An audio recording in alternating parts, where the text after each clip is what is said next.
नमस्कार। मनी गुरु की इस खास पेशकश में आप सभी का स्वागत है। मैं हूं Swati Raina. Large cap fund में कुछ रौनक लौटती नजर आई है। पिछले महीने के म्यूचुअल फंड आंकड़ों में लार्ज कैप फंड निवेश 921 करोड़ से बढ़कर 2128 करोड़ रुपए पर दर्ज किया गया।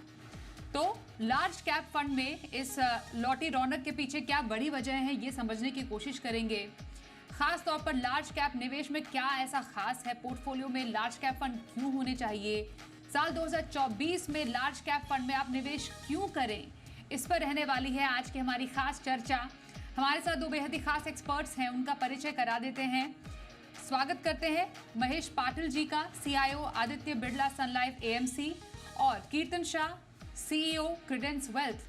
बहुत स्वागत करते हैं महेश सर आपका और कीर्तन आपका भी हमारे साथ इस खास कार्यक्रम में शामिल होने के लिए।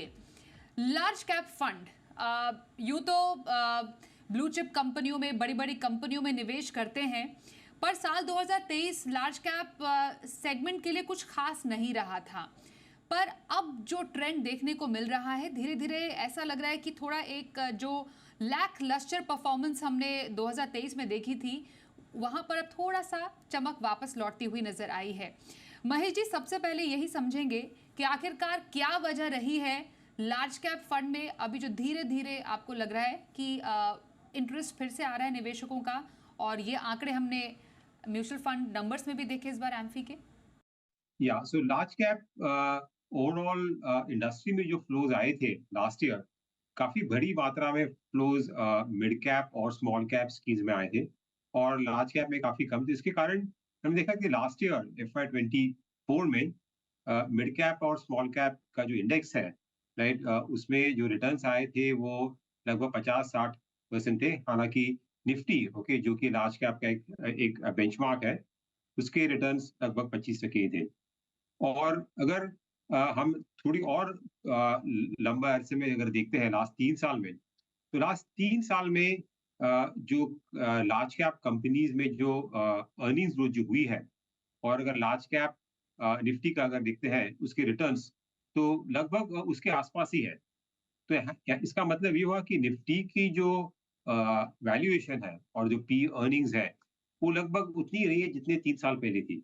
उसके मुकाबले अगर हम देखते हैं, तो अगर मिड कैप या स्मॉल कैप का जो इंडेक्स है, उसके रिटर्न्स देखते हैं लास्ट 3 साल में, और मिड कैप और स्मॉल कैप कंपनीज की जो अर्निंग्स ग्रोथ देखते हैं, तो हमें दिखाई देता है कि जो लार्ज मिड कैप और स्मॉल कैप फंड की जो रिटर्न है और इंडेक्स की रिटर्न है, वो लगभग अर्निंग्स ग्रोथ से दुगनी है, राइट। तो इसका मतलब हुआ कि 50% जो रिटर्न्स आई है मिड कैप स्मॉल कैप में, वो अर्निंग ग्रोथ से आए हैं, और बाकी जो आए हैं वो री रेटिंग से आए। हालांकि इसका मतलब ये कि वैल्यूएशंस जो थे मिड कैप और स्मॉल कैप में काफी बढ़ गए थे रिलेटिवली। और इसके कारण अभी जब भी मार्केट में थोड़ी एक तरफ से जस्ट लास्ट ईयर एक बहुत ही अच्छा पीरियड रहा मार्केट के लिए, और ऐसे यहाँ से लग रहा है कि मार्केट अभी यहाँ से थोड़ा सा कुछ करेक्शन फेज में आ सकते हैं, कंसोलिडेशन फेज में हो सकता है, और कुछ रिस्क भी आ रहे हैं मार्केट में, जैसे कि इंटरेस्ट रेट्स अभी भी हाई है। तो रिस्क रिवॉर्ड जो बात करते हैं हम लोग मार्केट में, तो रिस्क रिवॉर्ड थोड़ी लार्ज कैप फंड्स की तरफ अभी अच्छी अच्छी लग रही है, बिकॉज वहां पे वैल्यूएशंस लॉन्ग टर्म एवरेज के आसपास ही है।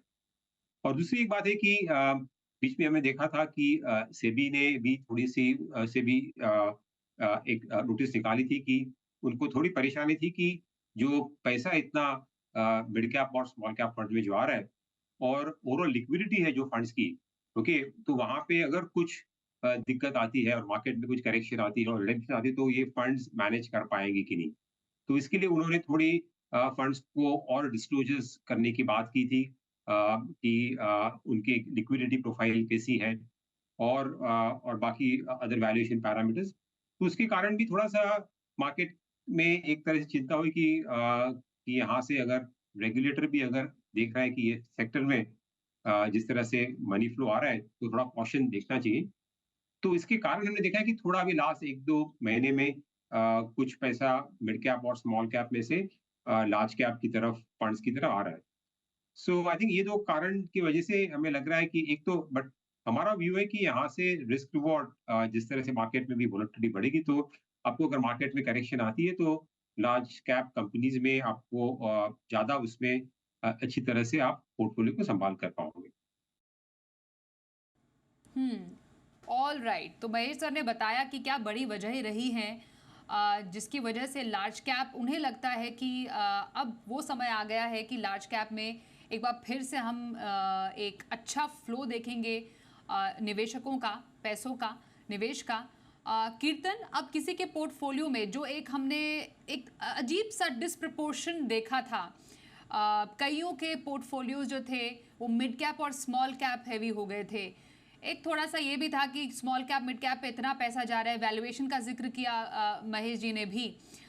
वो अब थोड़ा समझ में निवेशकों को भी आ गया है कि नहीं, ये तरीका नहीं है। बेसिकली आपको सही तरीके से एसेट एलोकेशन करना है और एक सही बैलेंस होना ज़रूरी है।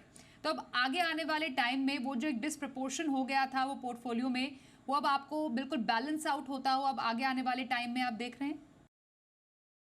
आई थिंक स्वाति जी, सबसे पहले तो आपने सही पॉइंट टच किया है कि देखिए, ये टाइम कर पाना कि कौन सा market cap probably near term में चलेगा या किस स्टाइल ऑफ इन्वेस्टिंग को फायदा होगा या कौन से सेक्टर में पैसा ज्यादा आएगा कम आएगा जिसकी वजह से उस सेक्टर का परफॉर्मेंस या थीम का परफॉर्मेंस कैसा होगा, ये प्रिडिक्ट कर पाना थोड़ा सा मुश्किल है शॉर्टर एंड पे, स्पेसिफिकली रिटेल इन्वेस्टर के लिए।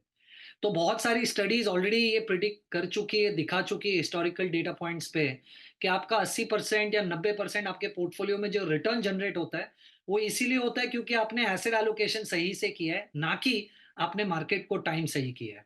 तो मुझे ऐसा लग रहा है ये होली ग्रेल है।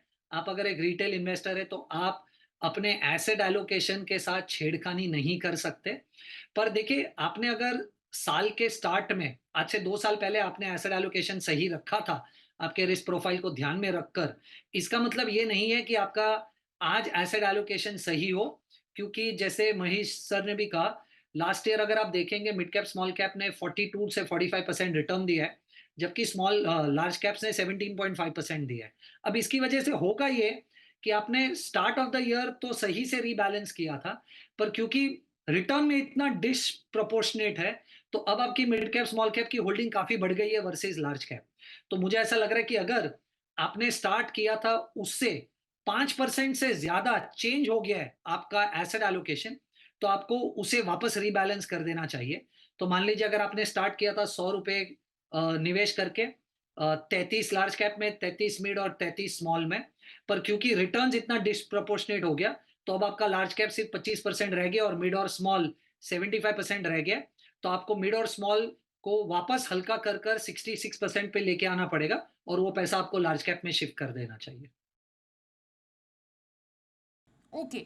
तो महेश सर, अब जो हम एक पोर्टफोलियो की बात कर रहे हैं उसमें एसेट एलोकेशन का क्योंकि हमने जिक्र किया और लार्ज कैप आप जैसा आपने बताया कि अब काफ़ी अट्रैक्टिव आने वाले टाइम में लग रहे हैं, एक एसेट एलोकेशन के पर्सपेक्टिव से, एक एलोकेशन के पर्सपेक्टिव से एक जो निवेशक है वो कैसे डिसाइड करे कि एक लार्ज कैप में निवेश कैसे किया जाए? आपको कहाँ पर वो पोटेंशियल लार्ज कैप में नज़र आ रही है?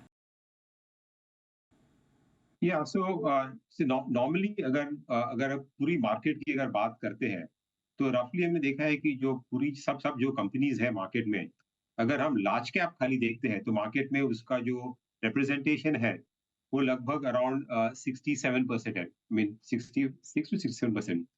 एक टाइम में जो टॉप 100 कंपनीज थी उनका जो मार्केट कैप जो शेयर था कि वो अराउंड 75% था, वो भी नीचे आ गया है। तो ओवरऑल पोर्टफोलियो नॉर्मली जो अगर कस्टमर का पोर्टफोलियो होगा तो लॉन्ग टर्म में उसको जो मार्केट का जो रेशियो है लार्ज कैप, मिड कैप और स्मॉल कैप उसके आसपास होना चाहिए। हालांकि अगर इन्वेस्टर्स थोड़े ज्यादा एग्रेसिव है तो उनके पास थोड़ा mid cap small cap exposure ज्यादा हो सकता है।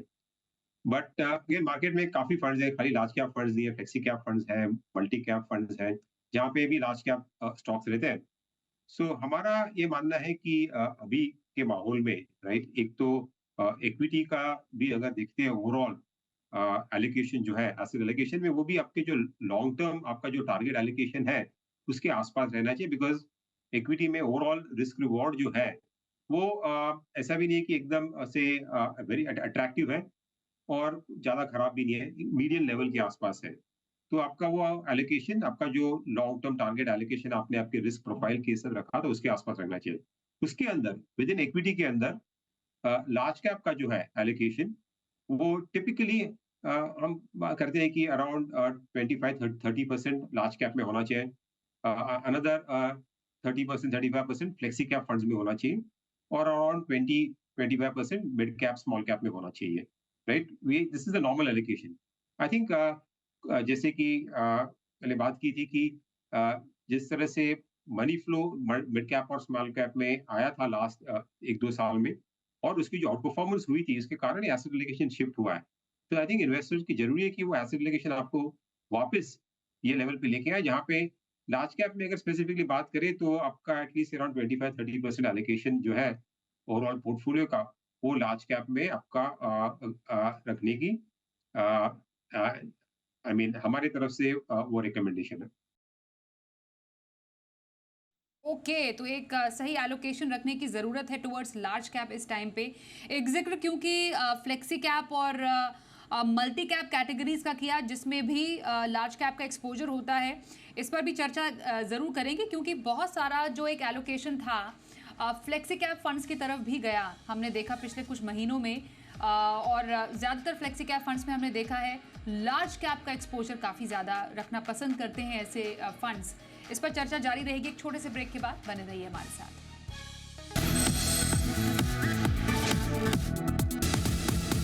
लार्ज कैप लंबी रेस का निवेश, इस पर चल रही है खास चर्चा। कहां पर आप फायदे उठा सकते हैं लार्ज कैप में निवेश के, इस पर हम खास चर्चा करें हमारे दो एक्सपर्ट से। आदित्य बिरला सन लाइफ एएमसी के सीईओ महेश पाटिल हमारे साथ हैं, और क्रेडेंस वेल्थ के सीईओ कीर्तन शाह से खास चर्चा चल रही है। कीर्तन, फ्लेक्सी कैप एक ऐसी कैटेगरी जहां पर डेफिनेटली एक फंड मैनेजर को फ्लेक्सिबिलिटी है कि वो large cap, mid cap, small cap में अपने एक्सपोजर को घटा बढ़ा सकते हैं। स्टिल हमने देखा है फ्लेक्सी कैप में ज़्यादातर जो एक्सपोजर है लार्ज कैप का हमने ज़्यादा देखा है, maybe even up to 75%, अगर मैं सही हूँ तो क्या ये एक तरीका है लार्ज कैप में एक्सपोजर लेने का भी टुवर्ड्स टोटल एसेट एलोकेशन? क्या फ्लेक्सी कैप को भी एक ऑप्शन के तौर पर देखा जा सकता है अगर लार्ज कैप में किसी को इन्वेस्ट करना है तो? 100% आई थिंक मुझे ऐसा लग रहा है कि 2018 में जब सेबी ने कैटेगराइजेशन का रूल इम्प्लीमेंट किया था, उसके पहले तक फंड मैनेजर्स के पास लार्ज कैप में काफ़ी फ्लेक्सिबिलिटी थी कि वो अपने हिसाब से लार्ज और थोड़ा-सा लार्ज से नीचे मिड में भी पैसा निवेश कर सकते थे। पर जब से ये टॉप 100 स्टॉक्स को लार्ज कैप करार दे दिया गया और लार्ज कैप फंड्स में आप एक्सपेक्ट करते हो कि ये काफ़ी बड़ा पोर्शन इसमें इन्वेस्टेड रहे, मुझे ऐसा लग रहा है फंड मैनेजर्स के पास पहले जैसी फ्लेक्सिबिलिटी नहीं रही। इसीलिए लार्ज कैप्स में मुझे ऐसा लग रहा है कि अगर आपको लार्ज कैप में एक्सपोज़र लेना है तो फ्लेक्सी कैप, आज का फ्लेक्सी कैप 2018 के पहले वाला लार्ज कैप है। 2000 के पहले 18 के पहले जितनी फ्लेक्सिबिलिटी थी फंड मैनेजर्स के पास, उतनी फ्लेक्सिबिलिटी शायद आज फ्लेक्सी कैप में उन्हें मिल रही है। तो मैं डेफ़िनिटली बिलीव करता हूँ कि इंडस्ट्री में बहुत सारे ऐसे फंड्स हैं जो large cap oriented flexi cap है। इसका मतलब आप जनरली देखेंगे 60 से लेके 75% तक लार्ज कैप का एलोकेशन हर समय उस फ्लेक्सी कैप में होता ही है। तो मुझे ऐसा लग रहा है कि आप अगर थोड़े से भी सोफिस्टिकेटेड इन्वेस्टर हैं, तो आप फ्लेक्सी कैप के थ्रू लार्ज कैप में एक्सपोज़र लेना पसंद करेंगे। हम्म। महेश सर, यही आपसे समझना ज़रूरी है कि एक जो नया इन्वेस्टर है, यूजुअली कहा जाता है कि आप अपना पोर्टफोलियो बना रहे हैं, लॉन्ग टर्म का आपने एक गोल सेट किया है, तो एक अच्छा ब्लू चिप या फिर लार्ज कैप फंड है वो अपने पोर्टफोलियो में ज़रूर रखिएगा as part of asset allocation. तो एक अच्छा लार्ज कैप फंड होता क्या है? क्योंकि जो एक नया निवेशक है उसके लिए समझना ज़रूरी है कि एक लार्ज कैप फंड को कैसे पहचाने, तो कैसे चुन सकते हैं एक अच्छा लार्ज कैप फंड? या सो लार्ज कैप फंड का सेबी का कैटेगराइजेशन के हिसाब से, एक तो उसमें जो टॉप 100 कंपनीज है, राइट, इंडिया की सबसे, वहां पे कम से कम 80% एलोकेशन आपका होना चाहिए। तो दैट्स वो एक पहला क्राइटेरिया है लार्ज कैप फंड पहचानने का।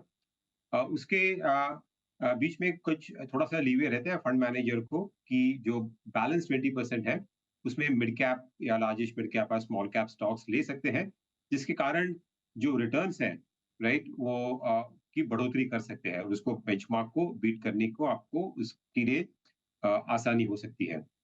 तो एक ये criteria obviously large cap companies में ये सब कंपनीज है वो काफी दौर के बाद गुजर के क्योंकि बड़ी बनी है, तो हाँ, तो वहाँ पे स्टेबिलिटी काफी ज्यादा रहती है।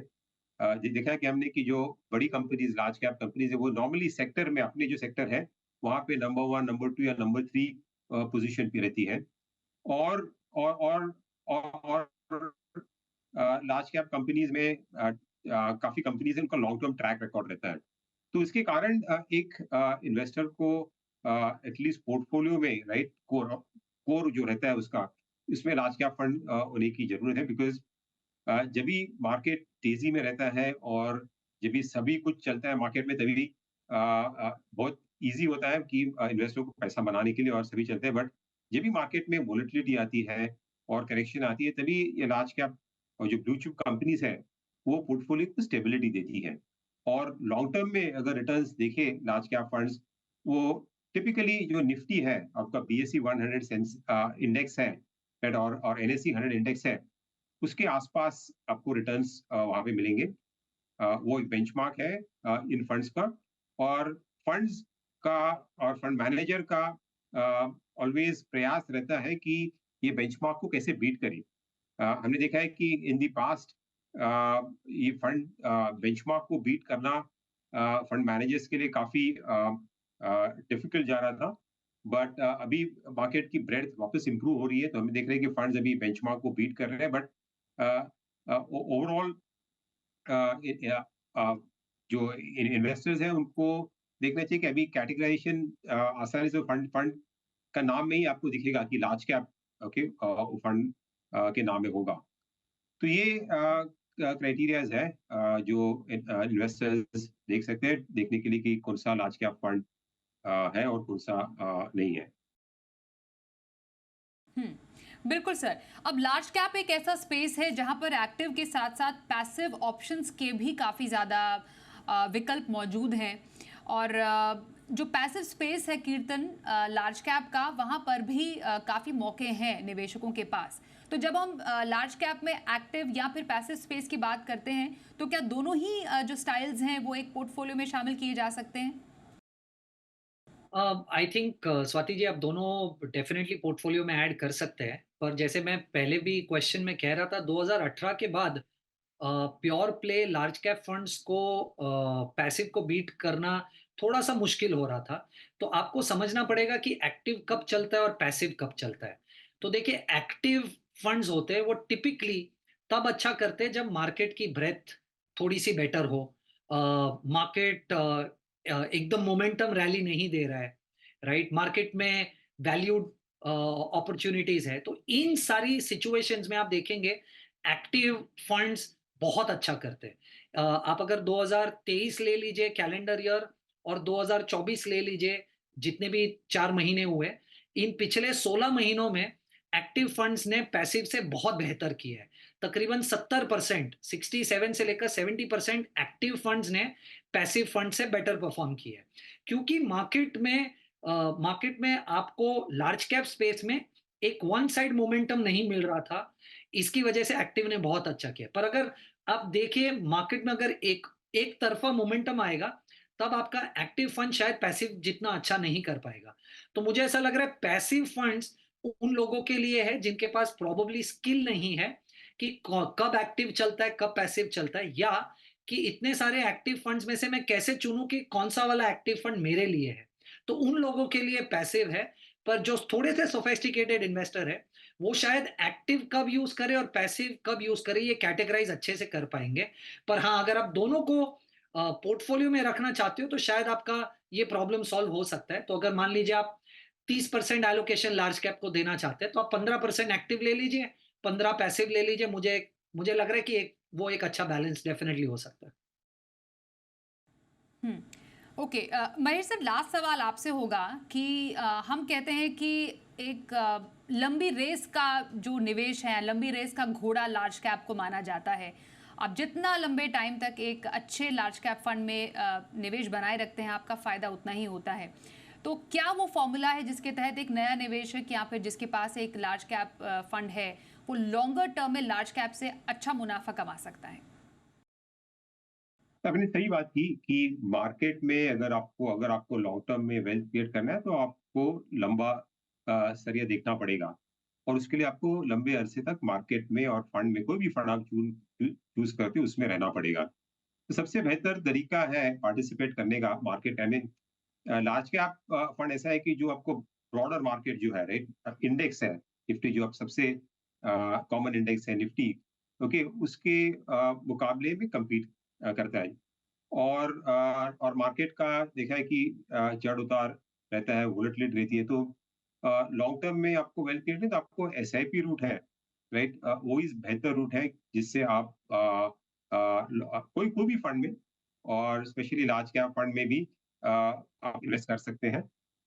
उसका कारण ये है कि अभी अभी अगर देखेंगे तो ये लेवल पे जो है मार्केट, तो लॉन्ग टर्म एवरेज जो मल्टीपल है उसके आसपास है, स्लाइटली उसके थोड़ा बेहतर है। और हमारी अपेक्षा है कि यहाँ से जो अभी जो रिटर्न्स आएंगे, राइट, लार्ज कैप में और ब्रॉडर मार्केट में भी, वो जो अर्निंग्स ग्रोथ रहेगी कंपनी की, उसके आसपास रिटर्न्स मिलेंगे। आई मीन लास्ट ईयर हमने देखा था कि specially mid cap small cap में जो रिटर्न्स आए थे, जो अर्निंग्स ग्रोथ से कहीं ज्यादा आए थे, तो वहां पे थोड़ी नॉर्मलाइजेशन हो सकती है। बट यहाँ से हमें लग रहा है कि जो कंपनीज की जो अर्निंग्स ग्रोथ है, वो भी लगभग अराउंड अगले 2-3 साल के लिए 12 to 14% के आसपास रह सकती है। और अगर मार्केट में ज्यादा ओवर वैल्यूएशन नहीं होती है और पी री रेटिंग नहीं हुई, तो लार्ज कैप के रिटर्न भी उसके आसपास हो सकते हैं। बट वो रिटर्न लीनियर नहीं, एक तरफा नहीं रहेंगे, राइट, ऊपर नीचे रहेंगे। मार्केट कभी ऊपर जाएगा जोर से, कभी करेक्शन भी हो सकती है। तो आपको सिस्टमैटिक इन्वेस्टमेंट प्लान एसआईपी के रूप से, या एसटीपी, अगर आपको लमसम मनी है उसको डिप्लॉय करना है मार्केट में, तो एसटीपी सिस्टमैटिक ट्रांसफर प्लान के रूट से आप उसमें फंड में निवेश कर सकते हो। बिल्कुल, तो लंबी रेस के निवेश के लिए लंबे समय तक बाजार में मुनाफे को कमाना चाहते हैं तो एसआईपी का एक जरिया है, सिस्टमैटिक ट्रांसफर प्लान एक जरिया है जिसके जरिए आप एक अच्छे लार्ज कैप फंड में मुनाफा अपने लिए कमा सकते हैं। लंबी अवधि में बाजार में रहने का ये एक बेहतरीन फॉर्मूला है। इस चर्चा में शामिल आप हुए महेश सर और कीर्तन, आप दोनों का बहुत धन्यवाद करते हैं हमसे बातचीत करने के लिए। और मनी गुरु में भी आज के लिए बस इतना ही, रुकते हैं एक ब्रेक के लिए। देखते रहिए जी बिजनेस।